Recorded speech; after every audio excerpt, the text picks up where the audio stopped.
from Rumi.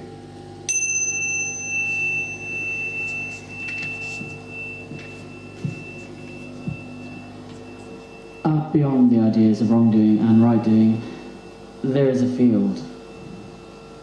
I'll meet you there. That field might be called queer spirit.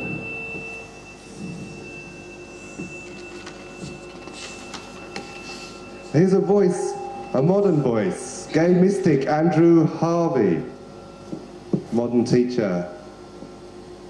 Andrew.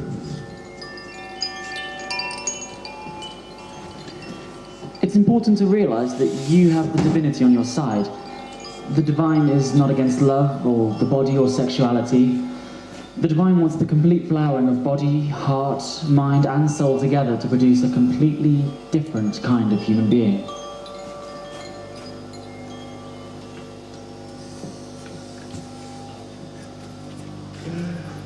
And let's hear, as the last one in this section, from North American trans shaman, Raven Caldera. Raven, speak to us.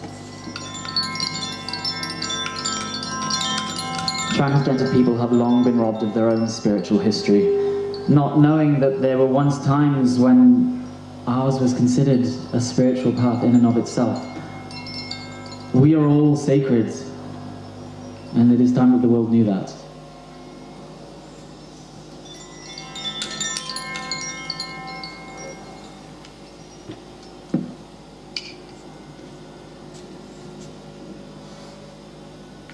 We are all sacred, and it is time that the world knew that.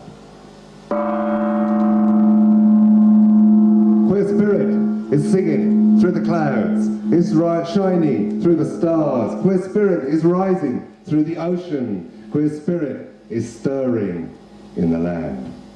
Calling to all souls to remember the ancient ways, celebrating the oneness of nature and consciousness, of body, soul and spirit, of animal, mineral, plant and human.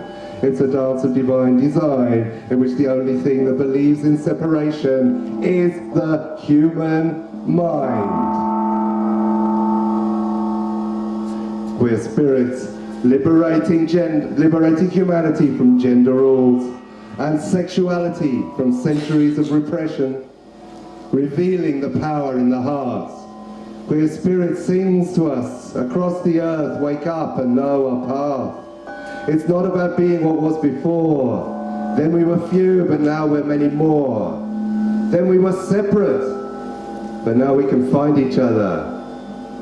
It's about discovering what we are born to be today, about unlocking our gifts and seeking the way of the weird and the wondrous, the queer and the questing.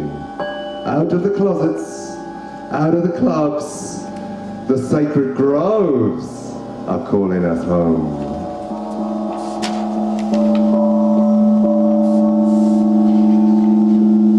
Let's hear some words from another Sufi mystic, poet, Hafiz, 14th century Persian. Hafiz, speak to me. Once, a young woman asked me, "How does it feel to be a man?" And I replied, "My dear, I'm not so sure." Then she said, "Well, aren't you a man?" And then this time I replied, "I view gender as a beautiful animal that people often like to take outside for a walk on a leash and might try to enter in some odd contest to try and win prizes." My dear, a better question for Hafiz would have been, how does it feel to be a heart? For all I know is love, and I find my heart infinite and everywhere. Infinite, infinite, infinite, everywhere, everywhere, everywhere. Jump to the Italian Renaissance. Some words from Michelangelo. Michelangelo, speak. And if the vulgar and malignant crowd misunderstand the love with which we are blessed, its worth is not affected in the least. Our faith and honest love can still be proud. Birth is the meager source of all that we can know while still flesh-bound. To those who see it in the right way, it gives most copiously. All that we have of wisdom and of faith derives from the earth. And if I love you with fervour, I shall reach God and find sweet death.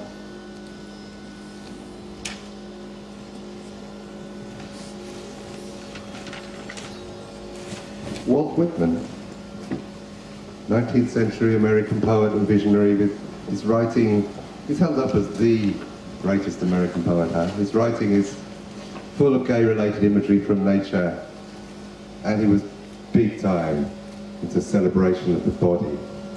So radical and revolutionary for his time. Here's some words from Walt. Walt! Divine am I, inside and out, and I make holy whatever I touch or am touched from.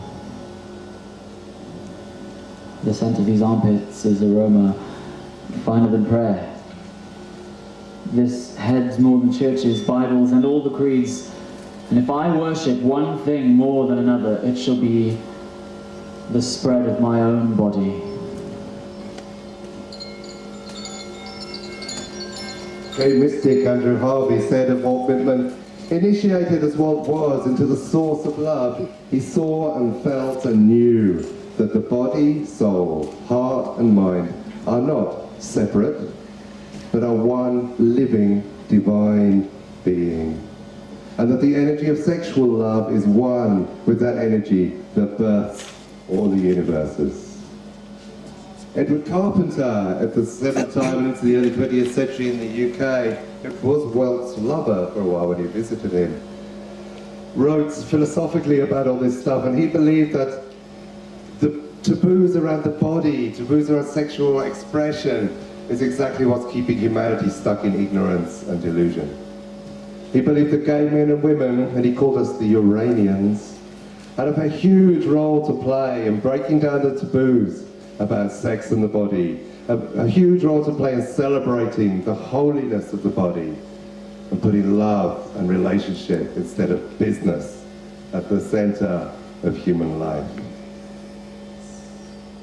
He saw this task to bring the divine consciousness into alignment with the body and birth a divinely conscious humanity. Let's hear a few words from Edward. Edward.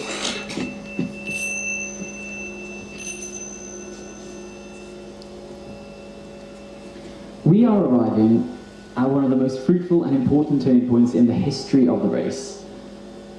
The self is entering into relation with the body, for that the individual could conceive and know himself not a toy and a chance product of his own bodily hereditary, and as identified and continuous with the eternal self of which his body is a manifestation, is indeed to begin a new life and to enter a hitherto undreamed world of possibilities. A hitherto undreamed world of possibilities. The mystical side of Oscar Wilde is generally overlooked, but he also stands out as a queer spirit ancestor. His study of history and religion led him to lament that great Pan is dead and Mary's son has been made king, lamenting for an earlier time of connection with the raw spirit. Oscar, speak to us, Oscar.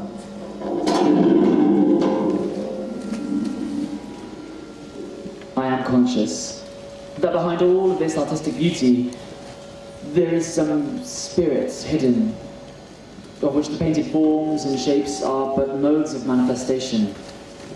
And it is with this spirit that I desire to become in harmony. We have forgotten that water can cleanse and fire purify, and that the earth is mother to us all. I feel sure that in elemental forces there is purification, and I want to go back to them and live in their presence. We've come back to them. we're living in their presence. In the 20th century, Harry Hay, often heralded as one of the main fathers of the radical fairies, believed that gay men have a special window on the world, which he labelled subject consciousness. He meant by this that we're prepared to, we naturally meet each other as another self, and appreciate, rather than as another self to be loved and cherished and understood, as opposed to someone to be used. Something a concept gay culture could really do with catching up with. I am another you. You are another me. Why don't we get over the bollocks and let each other be free? Harry, speak to me. We have been a separate people, drifting together in a parallel existence, not always conscious of each other, yet recognizing each other by eye lock when we did meet. Here and there as outcasts, spirit people, in service to the Great Mother, shamans, mimes and rhapsodes, poets and playwrights, healers and nurturers, visionaries, rebels.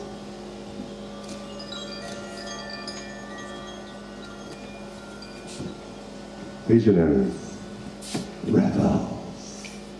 Hey folks, we're here. We're cosmic. I believe an important lesbian voice that few seem to know about the 20th century is the voice of Elsa Gidlow. She was born in Hull in Yorkshire, but she ended up in Canada and the USA, living in California, calling her ranch Druid Heights, hanging out in the 1950s and 60s with James Broughton, Allen Ginsberg, Ram Dass, Neil Young, Maya Angelou, Alan Watts. These were her crowd. And she wrote 70 years of poetry inspired by the ecstatic love that she experienced with her lesbian partners. Elsa! Tell us what it's all about!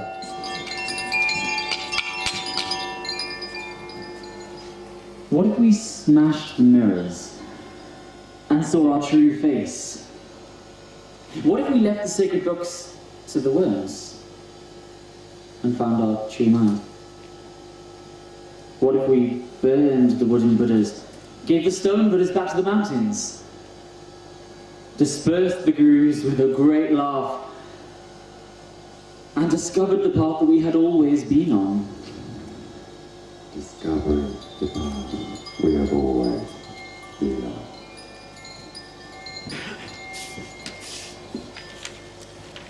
No, little recitation like this will of course not be complete without a visitation from the great poet Allen Ginsberg. I believe his stuff is written for 500 years in the future. I hope it's not that long. So long ago he had these visions in the 50s that are still calling out to us today. The mainstream world isn't ready for them. Are we? Alan, speak to me. Holy, holy, holy, holy, holy, holy, holy, holy, holy, holy, holy, holy, holy. The world is holy, the soul is holy, the skin is holy, the nose is holy, the tongue, the cock, and the hand and the arsehole holy. Everything is holy, everybody's holy, everywhere is holy, every day is an eternity, every man's an angel. The bum's as holy as the seraphim, the madman is holy as you, my soul, are holy.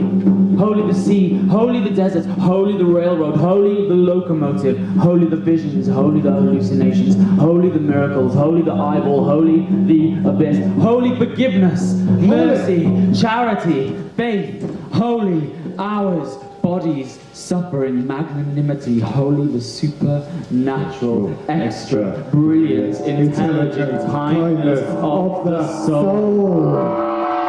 Holy!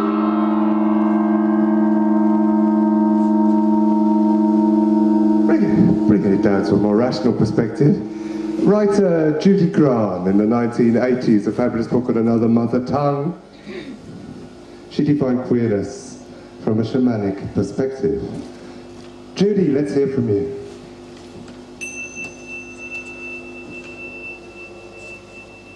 The position that gay people take in society, the function we so often choose, is that of mediator between worlds.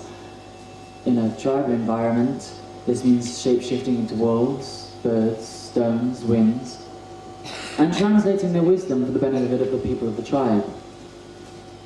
In the long patriarchal history that has gradually enveloped the world's people, the gay function has been to make crossover journeys between gender worlds, translating, identifying, and bringing back the information. Gay culture is always on the cusp of each intersecting world or way of life, on the path between one world and another. On the path between one world and another.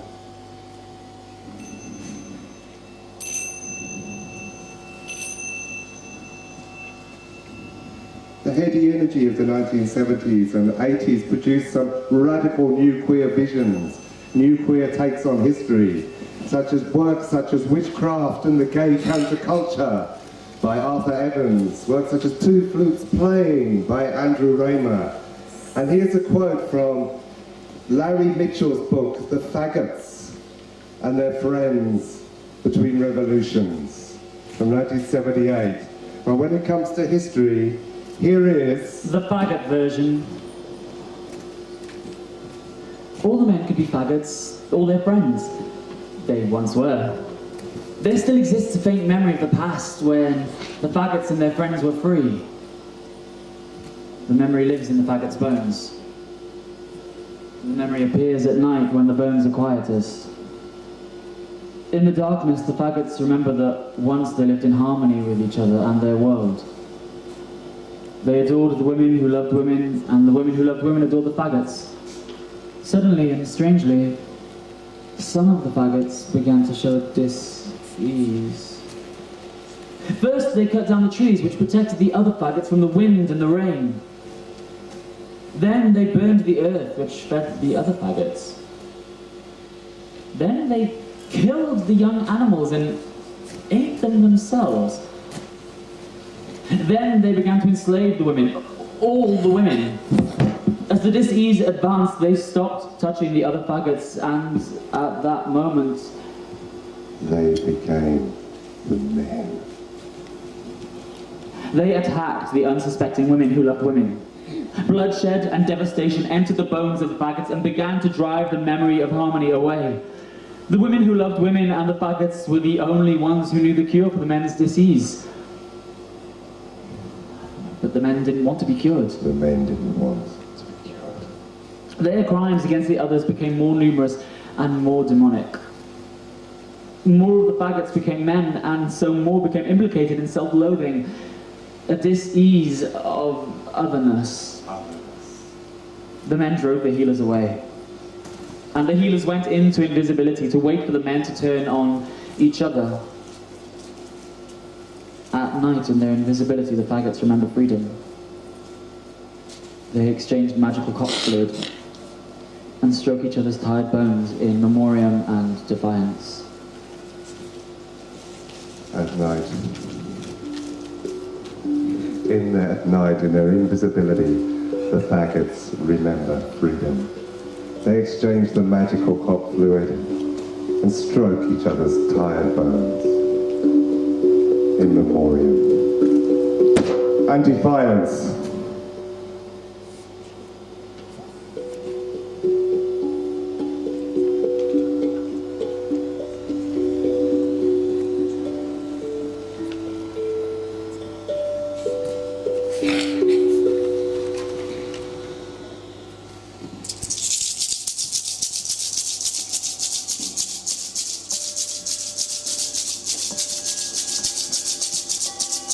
And the time comes, the time must come, the time must come, after all the years, after all the parties, after all the drugs, after all the death, after all the disease, after all the decadence. The time comes, the time can only come, when the gay phoenix rises, when the queer emerges after centuries of death across the planet, the rainbow serpent, the rainbow lion, unicorn and bear, reawakening, the return of the shamans everywhere. We're talking, papers on the floor, we're talking liberation of the spirits, we're talking being free to be ourselves. Queer magic calls us to our wealth. Earth are we, fire are we, water are we, air are we, beyond gods. And without creed, we fulfill a fundamental human need. We open the gates as we find our place, the shamans of the human race. Our world is lost in delusions of fame, glamour, money and hatred. Since the men of war closed the fairy gate, since they shut out the magic, enslaved the females, and spiritually castrated the men who love men. Now war and commerce dominate the globe. Our great mother was disrobed. Fairy men seek within, finding the place where it all begins. Queers being reborn in the dragon's flames will move on from stupid attitude games. In this journey we're all the same, we're all vulnerable, we're all strong, and we're all part of this song. The time must come, after all the parties, after all the drugs, after all the death, after all the decadence, after the homophobia, transphobia, biphobia, phobia, fuck the phobia, so entrenched. The time comes, the time can only come when the gay phoenix rises after centuries of death. The rainbow serpents, unicorn, lions and bears.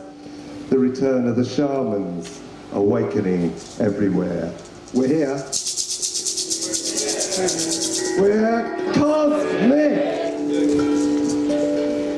So let's take the next steps to regain access to the cosmic power of Lesbos, to the magical gifts of the benders, to the forgotten powers of the transgenders.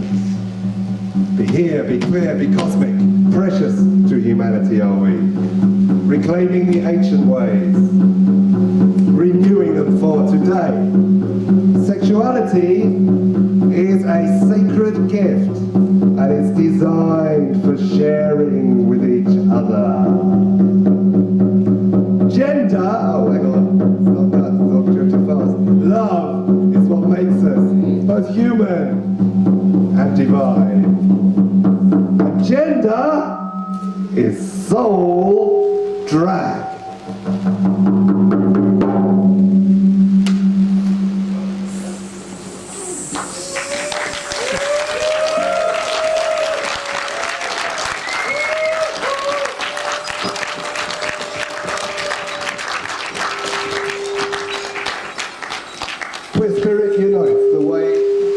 Unites the ways with the weird, the sacred revealed, the body revered. Holiness exists and its nature is in you, it's bliss. Thou art that, and thou art this. And as fairy ancestor James Broughton so eloquently put it, this is it. Thou art that, and this is it!